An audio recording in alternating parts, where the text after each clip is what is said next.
luar biasa, terus memperkuat iman kami, meneguhkan hati kami untuk tetap berharap berserah kepada. Terima kasih Tuhan untuk semua yang baik Kau memberikan kepada kami semua. Bersyukur juga hari ini Kau bisa tiba di sini. Terima kasih untuk penyertaan Tuhan dan kesempatan yang Kau berikan kepada hamba boleh menyampaikan firman-Mu untuk jemaat-Mu di tempat ini. Terima kasih ya Tuhan, pakai apa yang terbatas ini. Tolong berubah ya Tuhan, memenuhi dengan kelemahan dan Roh Kudus yang menguatkan, Roh Kudus yang mendukung, Roh Kudus yang menggerakkan, sehingga sungguh Tuhan kami semua sama-sama diberkati. Terima kasih Bapak. Dalam nama Yesus Kristus kami berdoa dan bersyukur. Amin. Silakan berfirman. Shalom. Shalom. Haleluya. Bersyukur untuk hari ini kita bisa bersama-sama berkumpul jemaat Tuhan ya. Terima kasih untuk pimpinan jemaat ya, Wita dan juga seluruh majelis dan pengurus. Terima kasih untuk kesempatannya bisa mempercayakan pemberitaan firman Tuhan di siang hari ini bersama-sama.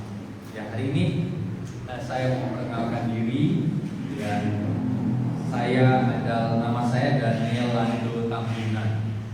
Saya warga Tambunan, mama saya Tobi, saya asli orang Batak. Tapi karena merantau kemana-mana, makanya ya dibilang Bataknya hilang. Siapa bilang?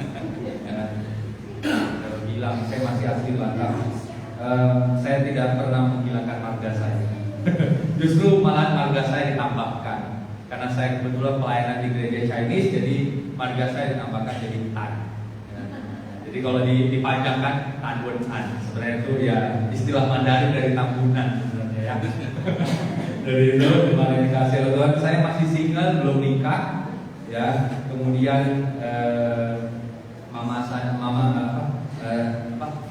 orang tua saya tinggal sendiri, yaitu mama saya di Medan. Yaitu perkenalan dari saya dan beberapa di sini saya sudah kenal ya. Naomi yang bilang belum kenal, siapa bilang? Saya bisa lihat wajah kamu manis. Lubedia, Bastian, Nicholas Adi juga sangat rajin pelayanan, juga membantu pelayanan di Getsemani Ninja. Itu luar biasa dan anugerah Tuhan mempertemuan kita di siang hari ini ya. Bersyukur. Hari ini kita sama-sama bergumul jemaat Tuhan tentang pelayanan gitu ya, tentang pelayanan, kekuatan seorang pelayan. Ya, saya percaya kita semua di sini ada pernah atau mendapatkan sebuah kesempatan untuk melayani, pernah ditawarkan untuk melayani, pernah diajak untuk melayani. Nah, banyak respon dari kita mungkin ketika pertama-tama ditawarkan untuk melayani begitu. Nah, hari ini kita akan sama-sama merenungkan bagian ini.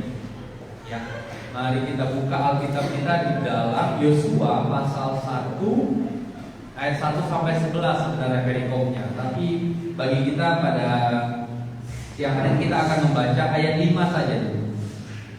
Kalau dari perikopnya kita sebenarnya pembahasannya Yosua pasal 1 ayat 1 sampai 9 ya. Ayat 1 sampai 9. Tapi hari ini nanti kita baca sekalian sama-sama dalam pembahasan berikutnya. Kita baca ayat 5 secara bersama-sama ya. Saudara boleh katakan amin. Ya, kita baca bersama-sama Yosua pasal 1 ayat 5. Kita mulai. Soalmu tidak akan dapat bertahan menghadapi Allah untuk hidupmu. Seperti aku menyertaimu saat ini, tidaklah aku akan menyertai engkau. Aku tidak akan membiarkan engkau dan tidak akan meninggalkan engkau.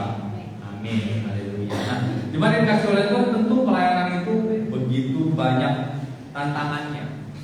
Ya, tentu begitu banyak pergumulannya, saudara-saudari sekalian.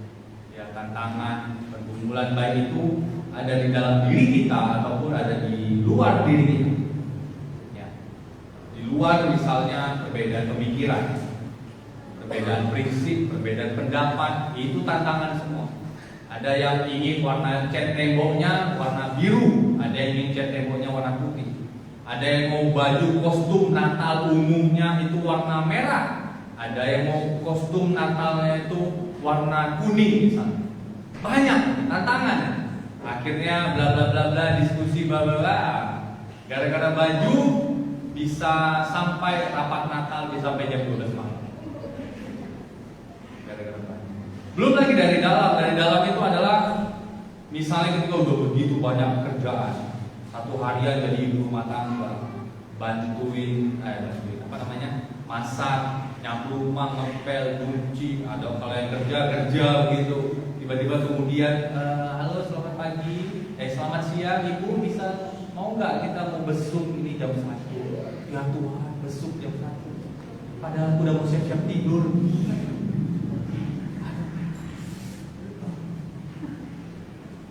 Itu tantangan dari dalam, sibukan pergumulan kita.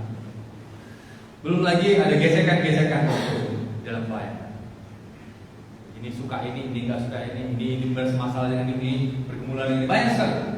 Nah, makanya kita perlu bergumul mengenai hal ini. Kita perlu memikirkan, ya. Kita perlu memikirkan apakah saya mau melayani atau saya udahlah, saya datang duduk diam santai goyang-goyang jadi seorang jemaat. Apakah begitu cukup? Apakah ketika kita sudah dikasih pelayanan, kemudian begitu banyak tantangan yang kita hadapi, kemudian kita mundur? Digital yang malas lah, nggak mau lah, mundur, lari entah kemana, terbang. Gede tua nggak ada, yang nggak ada gede tua sini ya. Amin, nggak ada gede tua ya. Rumah tetangga adanya. Ya, banyak sekali yang dikasih oleh Tuhan. Kita perlu memikirkannya, kita perlu menggumulkannya. Ya. Dari mana sebenarnya kekuatan kita untuk menghadapi segala pergumulan dan tantangan tersebut? Dari mana kita mendapatkan? Apakah cukup dengan olahraga setiap hari? Apakah cukup kita hanya dengan membaca berita setiap hari? Apakah cukup kita hanya dengan membaca buku? Maka kita memperoleh kekuatan di dalam melayani? Tidak, ya, tidak. Makanya mari kita lihat yang pertama-tama itu adalah dari mana kekuatan kita sebagai seorang pelayan. Yang pertama itu ini dia yang dikasih oleh Tuhan, penyertaan Tuhan. Penyertaan Tuhan. Ini yang menjadi satu hal yang sangat penting jemaat yang dikasih oleh Tuhan. Pada firman ini ketika disampaikan kepada Yosua, Yosua bukan pada saat itu keadaannya sedang baik-baik saja, dia sedang santai, dia sedang enjoy, dia sedang masak di rumah. Tidak begitu Yosua, laki-laki dong, ya.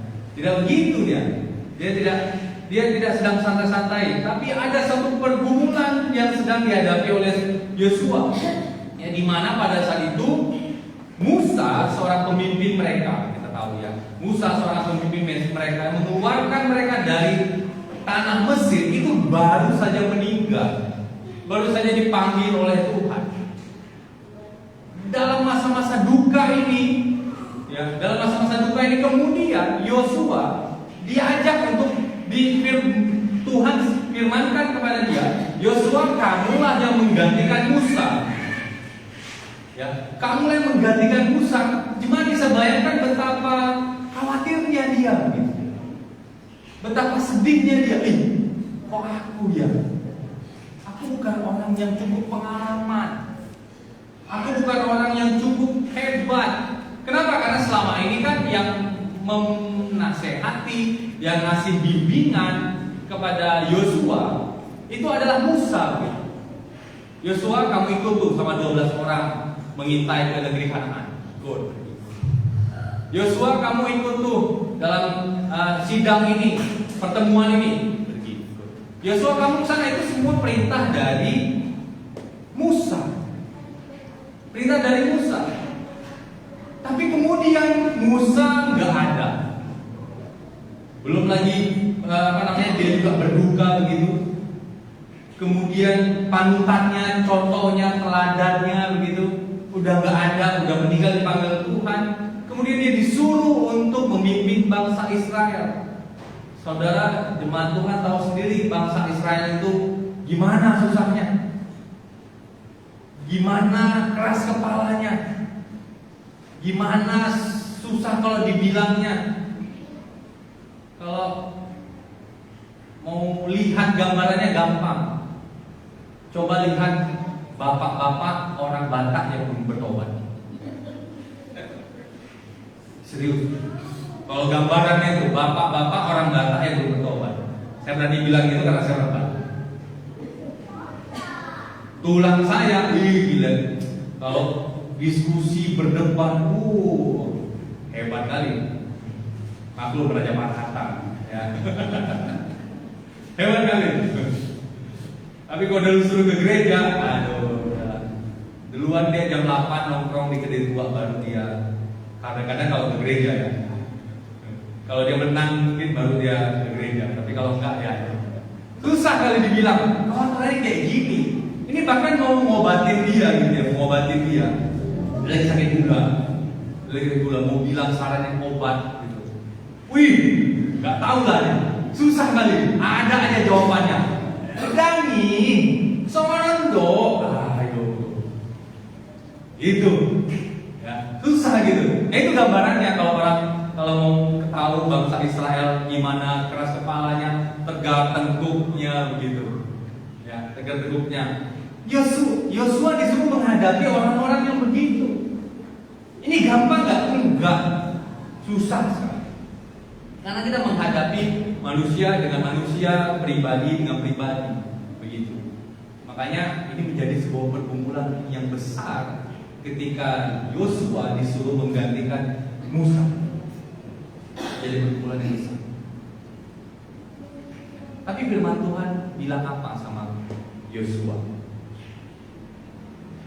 Ini dikatakan Tuhan sama Yosua, seperti aku menyertai Musa, demikianlah aku akan menyertai engkau.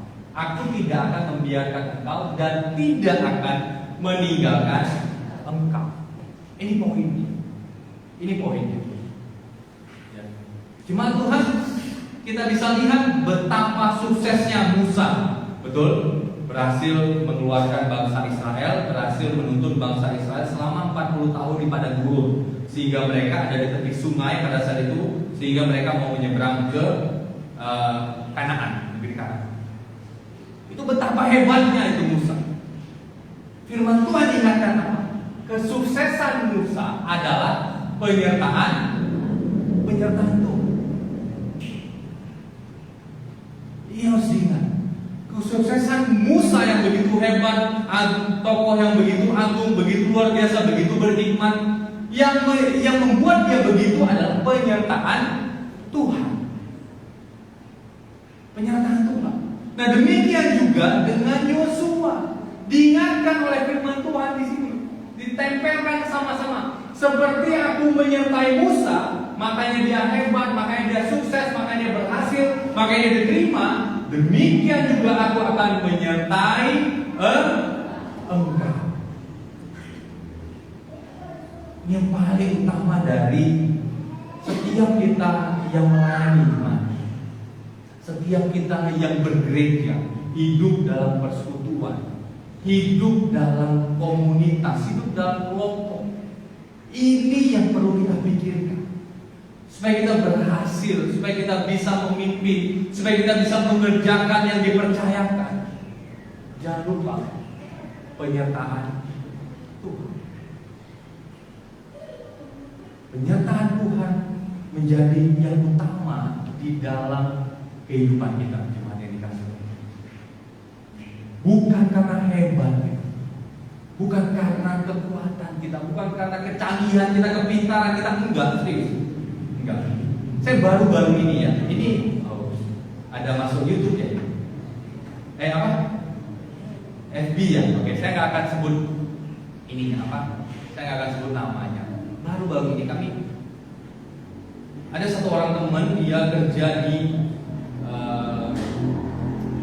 bagian nggak tahu lah, di bagian judi atau iklannya.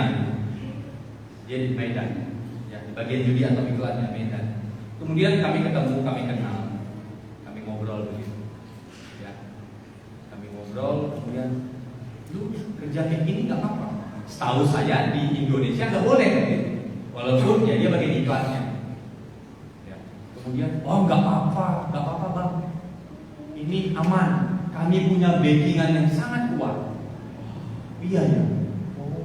Gak sih, aku sih khawatir aja samamu karena beberapa waktu lalu ada teman dia kerja gitu juga di Jakarta, kemudian diproses akhirnya ketangkep gitu. Oh enggak kok aman, enggak kok bang, abang tenang aja aman. Oh ya enggak, maksud abang sih cobalah cari alternatif lain kerjaan yang bisa memang mengeluarkan tenaga, mengembangkan ilmu, mengembangkan pengetahuan gitu.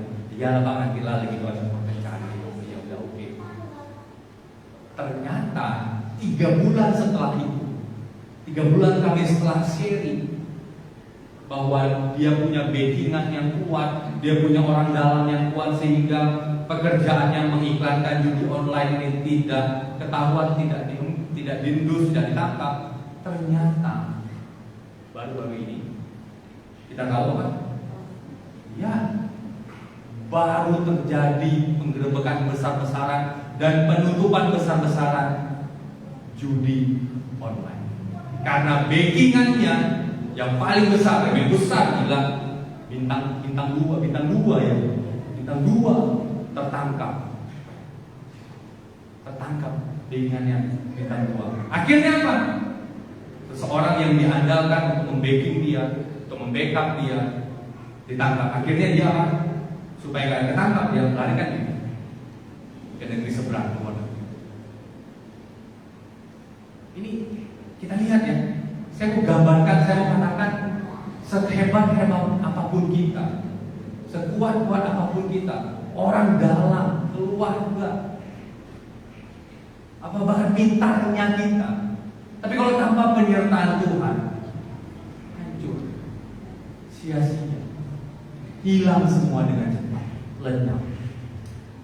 Makanya jemaat yang dikasih oleh Tuhan, jangan lupakan yang namanya penyertaan Tuhan di dalam kehidupan kita. Oke, engkau hebat, enggak apa-apa, bagus, salut. Oke, engkau kuat, enggak apa-apa. Engkau kaya, enggak apa-apa, hebat. Tapi jangan lupa katakan kepada Tuhan, Tuhan, aku hari ini merencanakan ini. Tuhan, hari ini aku dipercayakan ini. Tuhan, tolong aku, sertai aku. Berapa kali lipat kuasa, kekuatan, kehebatan yang kita dapat jika kita meminta pertolongan penyertaan Tuhan. Amin. Amin. Jadi beberapa waktu lalu, lebih tepatnya pada tahun 2020 yang lalu, kami melakukan suatu hal yang nekat, saya bilangnya. Pada tahun 2020 yang lalu, kami persekutuan remaja di Binjai itu mengadakan HUT yang ke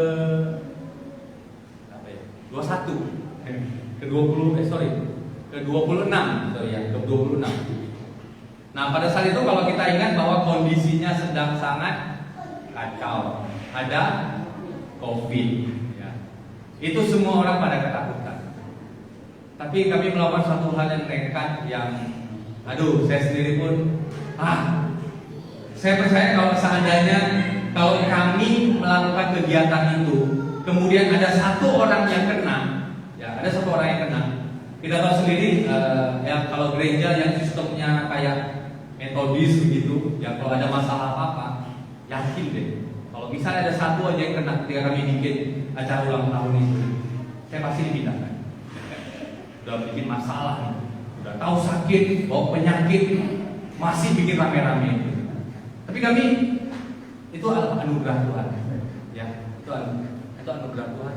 Kami hanya bisa minta pertolongan Tuhan, penyertaan Tuhan untuk melaksanakan acara tersebut. Coba minta tolong ada videonya sedikit, ya singkat ya. Videonya lebih kurang 2 jam. Enggak dong.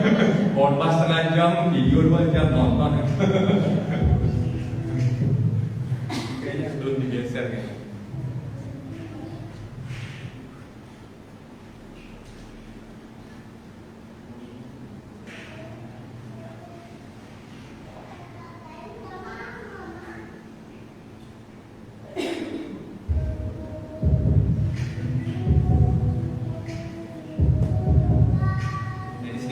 Videonya.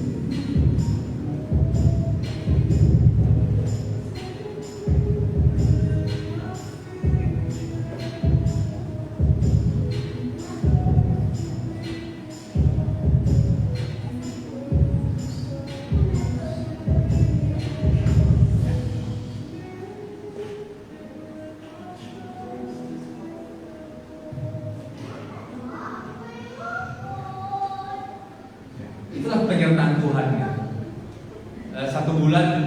2 minggu kami mempersiapkan semuanya. Puji Tuhan, 1 minggu setelah hari H, nggak ada yang sakit, nggak ada yang kena, semua sehat-sehat, semua dalam keadaan bersyukur, semua dalam keadaan bersukacita. Gitu. Itu bukan karena kami ingin nunjukin kehebatan kami, enggak, betapa beraninya kami, enggak itu poinnya.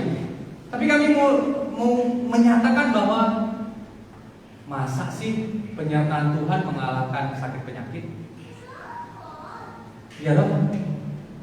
Masa penyertaan Tuhan mau menghalangi masa penyertaan Tuhan membuat kita menjadi lebih khawatir gitu dengan keadaan ini? Enggak. Kami ingin menyaksikan itu bahwa inilah indahnya penyertaan Tuhan, kekuatan Tuhan, kuasa Tuhan. Di saat semuanya mungkin ketakutan, kekhawatiran, tapi di dalam nama Yesus kami mengerjakan semuanya. Puji Tuhan, berjalan dengan lancar dan damai. Itu anugerah Tuhan, itu indahnya penyertaan Tuhan bagi jemaat yang dikasih oleh Tuhan. Saya rindu kita bisa benar-benar mengumpulkan ini, penyertaan Tuhan, perlindungan Tuhan. Itu yang menjadi utama bagi setiap kita di dalam pelayanan demi pelayanan kita. Yang kedua, ya, kekuatan dari seorang pelayan. Yang kedua yaitu adalah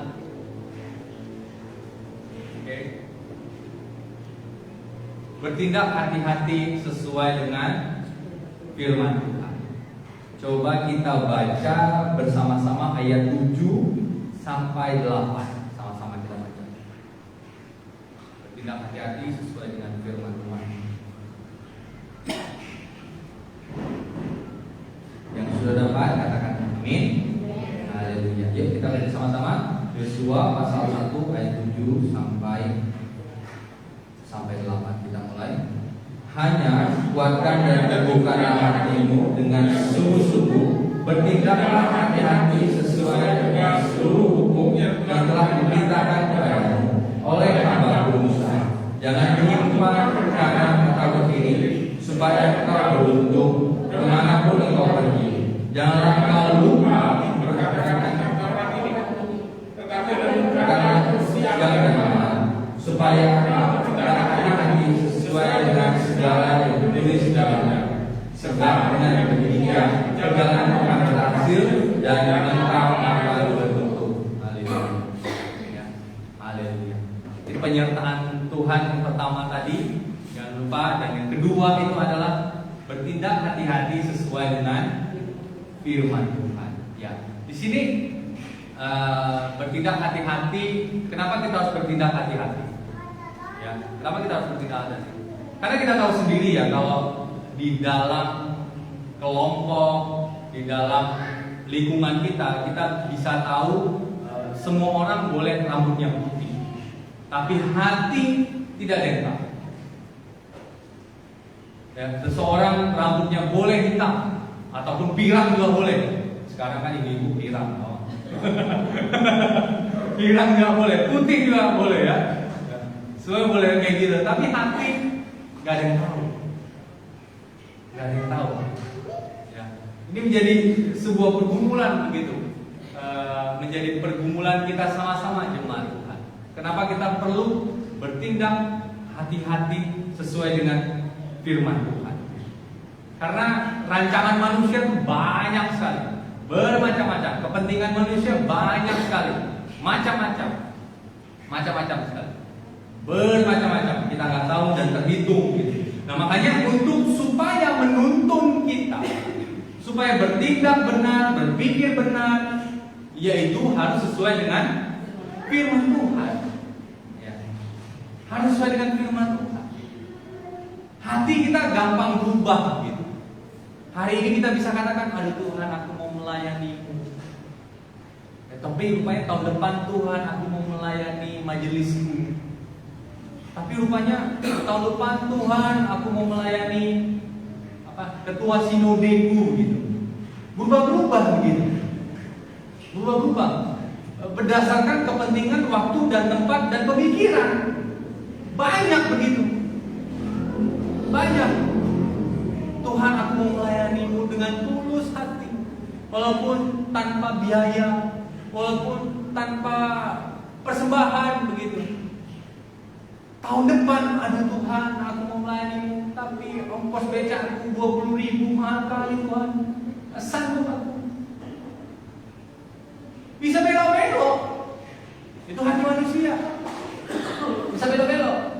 Nah makanya Tuhan ingatkan pada Yosua supaya hatimu lurus, jalanmu sesuai dengan kehendak Tuhan. Kamu harus bertindak hati-hati. Ingat, bertindak hati-hati sesuai dengan firman Tuhan. Bersesuai dengan firman Tuhan. Ini yang perlu harus kita jaga begitu. Sesuai dengan firman Tuhan. Jangan sampai lari. Jangan sampai lari. Umpamanya firman Tuhan itu kayak ya, ini rel kereta api. Ada yang pernah naik kereta api? Ada lah ya. BG 5.000 sampai Medan. Saya sering beberapa kali ya. Nah itu firman Tuhan tuh kayak gitu. Rel kereta api. Gitu. Selama kereta apinya ada di atas rel, jalannya yang pertama pasti lancar, pasti mulus, bisa kencang, ya kan? Bisa lancar. Dan paling penting adalah sampai kepada tujuan. Yang paling penting sampai pada tujuan. Ya. Tapi kalau dia udah di luar rel, hancurlah semua. Ini kecelakaan di Tiongkok beberapa 2 tahun yang lalu kayaknya. Parah, hancur. Kereta apinya yang depan keluar rel, akhirnya banyak yang meninggal, hancur. Ya. Ini peringatan bagi kita, sebuah gambaran bagi kita betapa bahayanya kalau kita melayani Tuhan itu, tapi ternyata kita nggak suka dengan firman Tuhan. Ketika kita dengar firman Tuhan itu, ketika kita ditegur, kemudian marah, tersinggung, akhirnya jangan-jangan hati kita itu udah nggak berjalan seperti rel kereta api tadi, udah nggak berjalan seperti firman Tuhan yang inginkan tadi.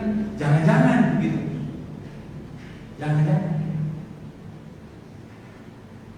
Ini perlu terus kita pahami, kita perlu peringatkan, kita terus bertanya kepada Tuhan, ya benar nggak sih isi hatiku?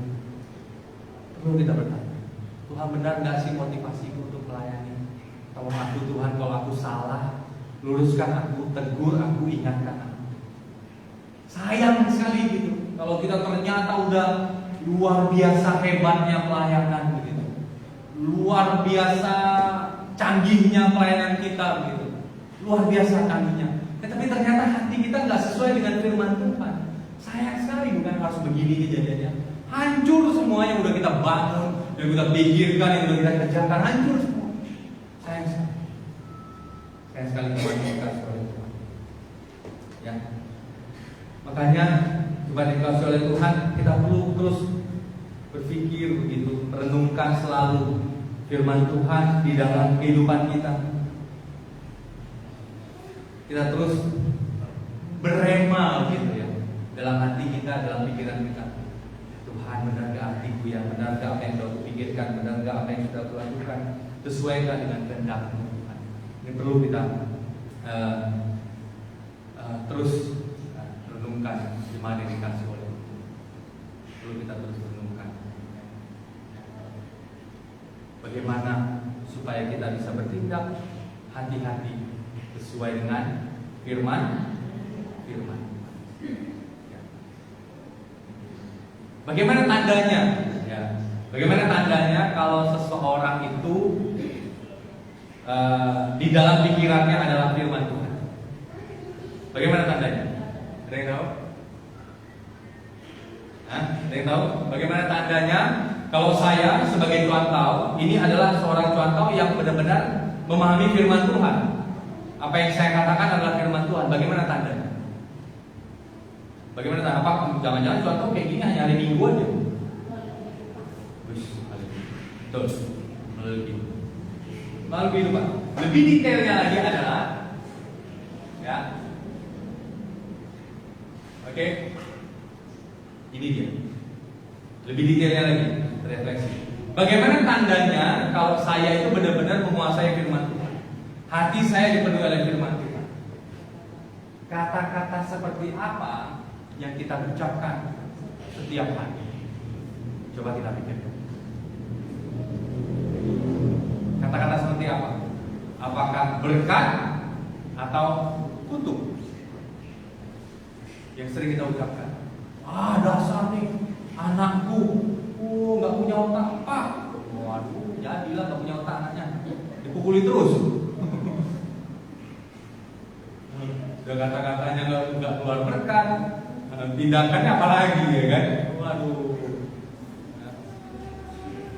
Ayo, apa yang sering kita ucapkan setiap hari? Pujian, amin, amin ya. Kata-kata berkat, semangat, berkat ini, kamu bisa, ayo dong, teman, semangat. Jangan lupa berdoa ya, jangan lupa serahkan hidupmu sama Tuhan ya. Kata-kata gitu yang akhirnya selalu kita pikirkan, ya, di dalam kehidupan kita. Next, ini dia yang kedua. Yang paling banyak engkau pikirkan setiap hari. Apa yang paling banyak engkau pikirkan setiap hari? Yo, ini caranya supaya kita mengetahui firman Tuhan itu hidup gak dalam hatiku. Firman Tuhan itu benar-benar gak tertanam dalam hatiku. Ini dia. Apa yang engkau pikirkan setiap hari? Apakah mobil tangga? Atau kulkas tetangga yang baru? Wah, gila ya. Ini tetanggaku minggu lalu keretanya baru, sekarang kulkasnya baru, yang ngipet deh itu. Wah, aku nggak mau kalah lagi. Aku nggak mau kalah lagi. Nggak mau kalah. Tapi karena aku kalah, udah aku ceritain aja. Memang itu bapak si anu itu tuh ngepet ya tuh. Itu mama si anu tuh, itu gini tuh. Apa ini yang terus kita katakan, yang kita pikirkan setiap hari? Kalau itu berarti kita sedang diberikan. Itu berarti sebuah peringatan bahwa pikiran kita, hati kita sedang berbeda dari firman.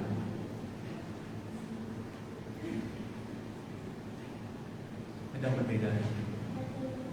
Tapi kalau kita ingat, aku bersuka cita senantiasa. Aku hidup penuh dengan sukacita. Waduh itu artinya dia sedang, hatinya, pikirannya sinkron adalah firman.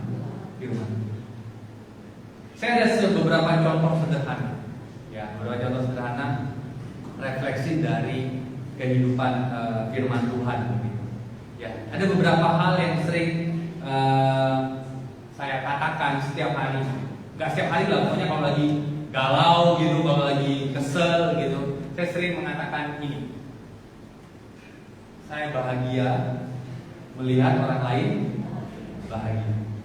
Jadi sering saya pikirkan, ya, saya bahagia melihat orang lain bahagia. Bahkan pernah suatu waktu begini, waktu pas pertama-tama nyampe ke BJ, ada satu wanita cantik, lembut, manis. Saya suka. Itu tahun pertama di BJ lah. Mungkin kalau tadi kenal. Namanya nggak boleh sebut merek nih. Ya, kenal gitu. Saya suka kan, wah ini, aduh, semoga lah ini ya, gitu kan. Karena masih praktek, belum boleh gitu ya. Belum boleh selesai praktek, baru lah digaskan. Tapi ternyata lagi masa-masa praktek itu ada satu anak pemuda, ya kan?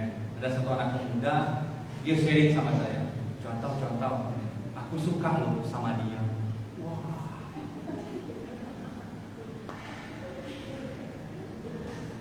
yang dia suka ini ternyata sama dengan yang saya suka.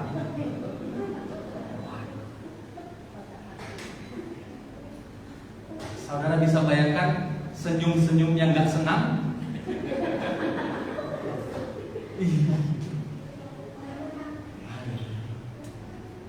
Nggak mungkin kan pembina berantem sama jemaat gara-gara rebutan cewek lagi.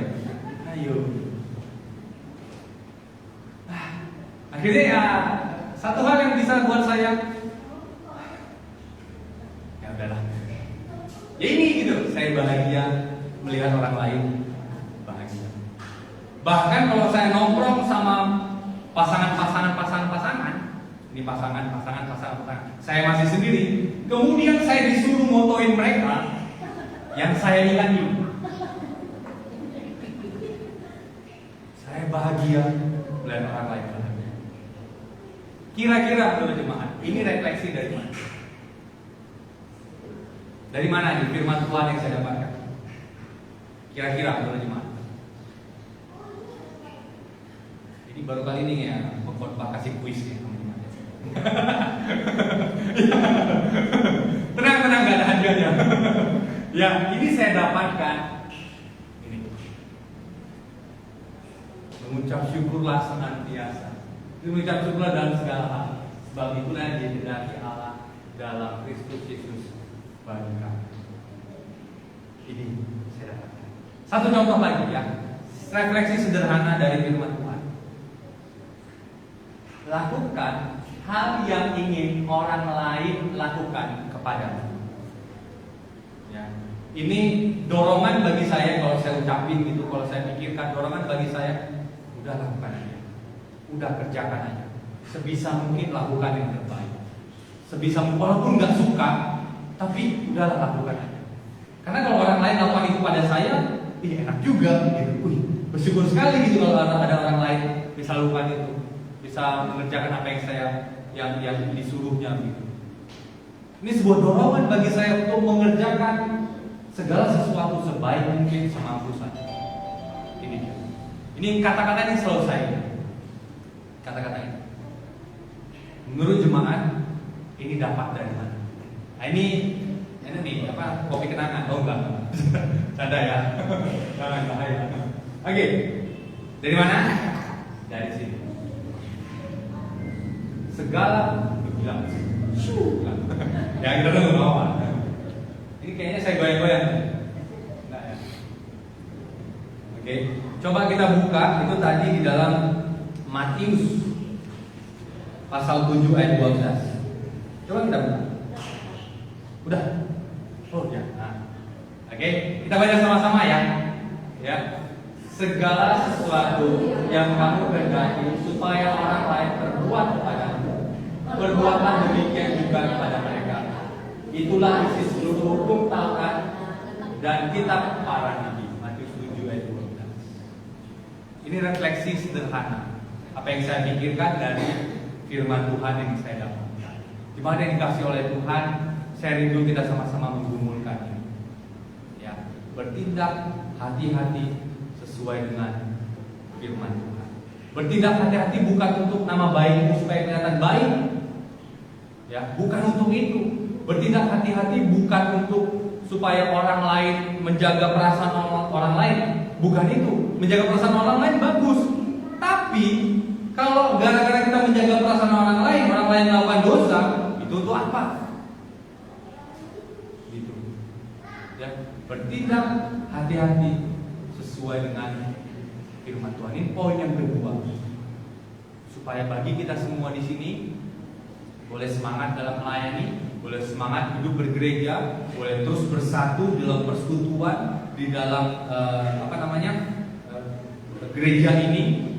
Itu kekuatan kita untuk bisa melayani, untuk bisa bersekutu, untuk bisa hidup terus di dalam persekutuan kita. Ya, dimana yang dikasih oleh Tuhan, kiranya firman Tuhan hari ini boleh terus menguatkan kita. Mari kita berdoa.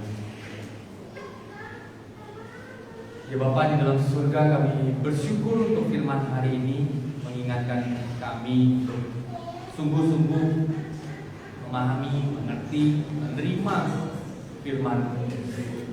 Kami semua di sini pribadi yang penuh dengan pergumulan, pribadi penuh dengan latar belakang yang berbeda. Dan sungguh Tuhan kami disatukan semua oleh firman untuk sanggup, untuk mampu, untuk berani melakukan firman Tuhan.